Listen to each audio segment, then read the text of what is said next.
Hello everybody, it's Wyvern here with another bit of Total War Warhammer 2 Quick Match gameplay. This time around we are on the Cairnwoods, playing as the forces of the Lizardmen against the Dark Elves. And as you can see, we've got pretty wide, and my opponent has kind of decided to bunker down in the woods. So what I decided to go here with this, or try to do here with this build, was have a bit of a powerful core with which I could sort of bust through my opponent's army while having a wide enough army that could flank and pincer and harass backlines or zone off cavalry and that sort of stuff if and when needed. So for my lord, I bring the Slawn Mage Priests of Heavens, and I've actually been using this guy quite a bit more often lately. Using him as a bit of a troll pick in the tourney, and having tried him out beforehand as well a little bit, I've actually found the Slawn Mage Priests to be surprisingly passable, I suppose. The fact that they have a lot of Winds of Magic. They've got Great Arcane Conduit, which gives them a huge amount of Winds of Magic constantly. Stacked on top of reasonable lores, I think really makes them pretty solid casters. Plus, you do get a Bound Banishment as well as the Blood Statue of Spite, which gives you additional magic damage. R of Ketzel, which is an okay sort of survivability buff. And all in all, they're pretty cheap as well. This guy's for about 1,500. You get a reasonable lord choice.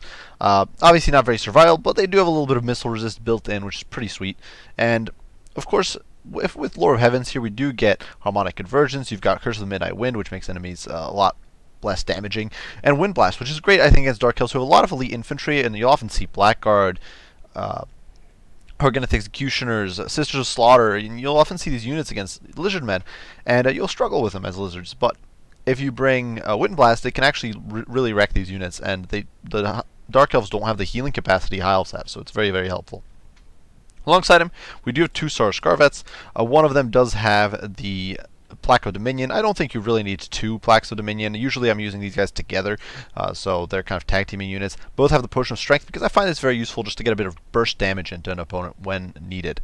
The front line here, or the core really, is two Temple Guard backed by two Croxigors, which gives you a bit of an anti-large basis, as well as some AP. One of the important things to keep in mind about Temple Guard is that, one, they'll actually beat Blackguard of an Agrond, and, for example, in a 1v1, because they've actually got a very fast attack speed. It's actually 4 seconds interval compared to 4.9 on Blackguard, which is pretty significant. That means that these guys attack much quicker than... In fact, they attack quicker than, I'm pretty sure, every Halberd unit in the game. And they actually attack faster than some Great Weapon and non-Halberd units as well, so it's pretty impressive. Backed by two Croxigors, of course. The Croxigors have a very high damage output against infantry, so that makes them a bit of a solid support unit for the Temple Guard. Temple Guard, of course, will lose the Sargoneth Executioners, but with the help from the Croxies, who have a bonus for infantry of 20, we can definitely hope to win out.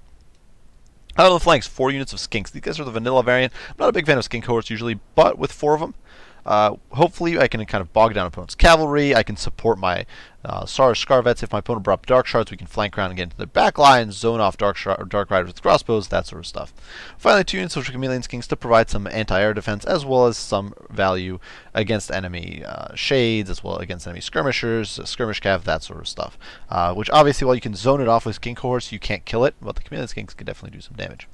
Now, my opponent here doing a bit of a mixed build, definitely very infantry heavy, but he did bring the Mighty Malekith. So, going over the build quickly, you can see Malekith up here with quite some decent spells. He does have Soul Stealer, Word of Pain, Power of Darkness, Gaze of Malice, and the Destroyer. And the Destroyer, of course, is very, very powerful. Personally, I actually don't think the Word of Pain is necessarily that great against the Lizardmen. Lizardmen don't have the best offensive stats, to be quite honest. Even 32 melee attack on the Temple Guard is kind of sad. If you compare it to like Blackguard, who has 36 melee attack, not that impressive. I don't know if Word of Pain is really necessary, but I suppose if you're trying to survive or outlast some Sar Scarvets, it can be nifty. He is backed by Slaaneash's Harvesters as well as Dark Riders here on the ground to provide some, of course, additional spells, some additional damage output, and of course just to be able to shut down my skirmishers, of who are currently picking away at Malekith and doing a little bit of damage. For his front line, my opponent has some Dread Spears backed by Blackheart Corsairs, Hargoneth Executioners, as well as Blackguard, and finally in the back line he's got 3 units of Shades. So the Shades, of course, very potent stuff, very annoying, very potentially devastating against my big dinos, but against the Skinks, with this many Skinks, although they will obviously dumpster Skinks in a straight up fight, we can potentially inundate them, shut them down, and in this tree cover where my opponent deployed, probably to shield himself from big dinos, he doesn't really have the opportunity to use his shooting effectively. So as you can see, I'm immediately pushing in. Now, pushing into the woods is not going to be ideal for my Sar Scarvets, it's not going to be ideal for my Croxigors, but I can prevent my opponent's shades from getting max value, which is really important to me because those shades could really just be the end, just be an end game essentially for the slot mage priest, for my Toxicors and units like that. So you can see a Soul Stealer here going down my Templar Guard, but not really the most effective use, I think, of that spell. One, he's only getting value against one unit, which is not ideal. Plus, it's not going to pick off that many models. Templar Guard are relatively resilient. So you can see here the Skin Cohorts are going to sort of bog down these Dark Riders as well as the Slaash Harvesters. Now, Slaash Harvesters are going to dumpster the Skin Cohort, but, you know, they're bogged down. In the meantime, the Star Scarvets who are chasing the Cav are now stuck in against Malekith. And we actually do get a Plaque of Dominion off. And although he got the Destroyer off on one of my heroes here, he didn't get it off on this Star Scarvet. So we are able to get our Potion of Strength going. And the thing is that while Word of Pain will certainly debuff this guy, you can see he's actually down to 0 melee attack currently. With his bonus versus large, which is, I do believe, 35, he's actually going to have a respectable or an okay chance to hit Malekith nonetheless. So Malekith here is definitely getting quite a beating. And, you know, the Blackguard, while they're doing some work, they're not going to be quite enough, really, to keep Malekith in the fight. And, of course, he's not able to debuff everybody. In the pits over here, you can see the Skinks getting dumpstered, but over here, my opponent's army is just collapsing. You can see the Hargant Executioners just falling apart to that clobbering from the Toxicors and the Temple Guard. The Dread Spears completely rout, and now Banishment going down and just plowing through these shades, who just completely collapsed. You can see with Curse on the Midnight Wind going down, these guys are just not able to hit their targets, not able to dish out the herd, and they're just falling apart incredibly quickly. So, in the meantime, my opponent's Blackheart Corsairs have been kind of baited away here with my Skin Cohort. Unfortunately, these Skinks are kind of a little out of position, but we are trying to get them on top of the shades now to just force them off the map. In the meantime, elsewhere, you can see a bit of Mismicro on my Chameleon Skinks, because as you can see, they are being shut down by Slash's Harvesters and the Dark Riders, which is definitely not what we wanted from these guys. Unfortunately for my opponent, though, Malekith is being forced to rout. Fortunately, because he is in the woods and he has this Light Cav here, he will be saved from the anger of the Star Scarvets. But it does mean Malekith is in a less than ideal position now, HP-wise. Even with the Soul Stealer going down beautifully, doing a lot of damage to the Temple Guard and to the Crocscores, it's still not going to be quite enough. And he's still very low on HP. The Skink's still doing a lot of damage. Unfortunately, once again, I should have really been focusing on the Slash Harvester. Should have been shifting targets, but unfortunately I was not. Over here, the Blackheart Corsair still sliding out with the Skink Cohort, kind of getting bogged down a little bit. Despite everything, despite the fact that even with their murderous prowess, their stats are just so high. They've got 45 melee attack. They're still not able to cut the mustard over there. And over here, we're kind of just rolling over my opponent. You can see the Crocscores certainly taking quite a beating. They took a beating from the Soul Stealer and all that sort of stuff, but the Blackguard actually buckling here under just the onslaught of Temple Guard, Skinks, Crocscores, all those units. While elsewhere over here, the Temple Guard are going to be slaughtering these Dread Spears. We're going to get some Star Scarvets in there, and they're really going to start laying the smack down on these guys. Unfortunately, a nice breath attack does go down over there. It's going to roast some of my guys.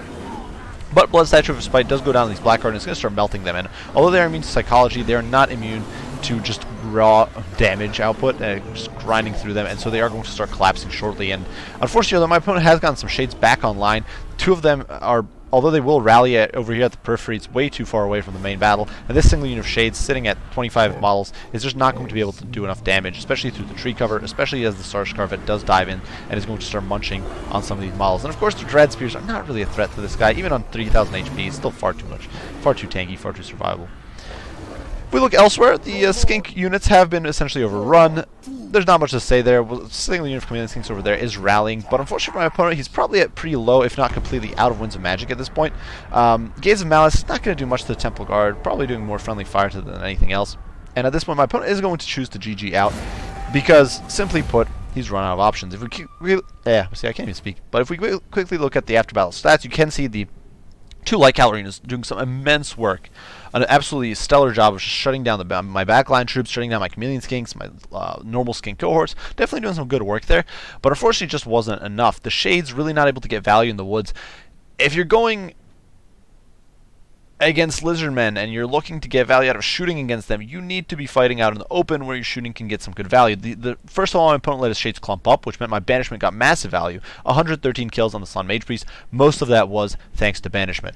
And a single cast of it nonetheless, like, against Shades. So huge losses that taken there, and the Shades really didn't perform.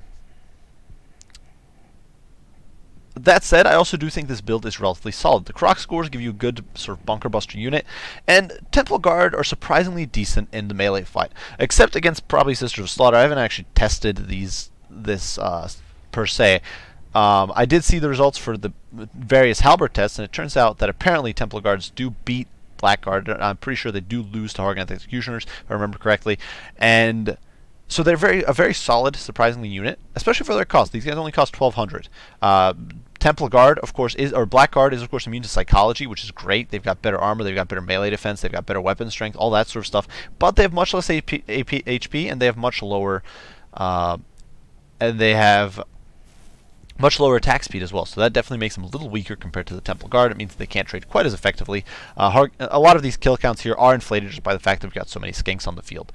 With 480 vanilla skinks running around, it's kind of a given that somewhere your opponent's units are going to rake in a lot of kills. But the Kroxigors, you can see, doing a great job. They're just able to clobber their way through the Harganeth Executioners, through the Dreadspears, through all those sorts of units. Kroxigors, I think, are one of the most underrated units in the Lizardmen roster. I often see people berate them as the worst monstrous infantry in the game. I absolutely do not agree. I think they can actually be pretty stellar. At 1,000 gold, they've got 46 melee attack against infantry, which is huge. They will cleave through just about anything. Against other great weapon units, they will completely destroy them. By and large, there's very few great weapon units that can actually beat Kroxigors in a 1v1.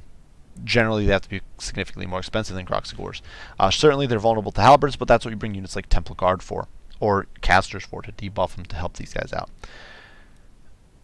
Regardless, good game to my opponent here. He actually was unnamed. I don't know why, if that's a bug or if that's just the way he is. I don't know. But regardless, good game. I do hope you guys enjoyed the video. Hope you found it entertaining and perhaps a little informative on this matchup. If you did, be sure to leave a like and subscribe down below if you've not already. As usual, guys, I do appreciate you all for watching.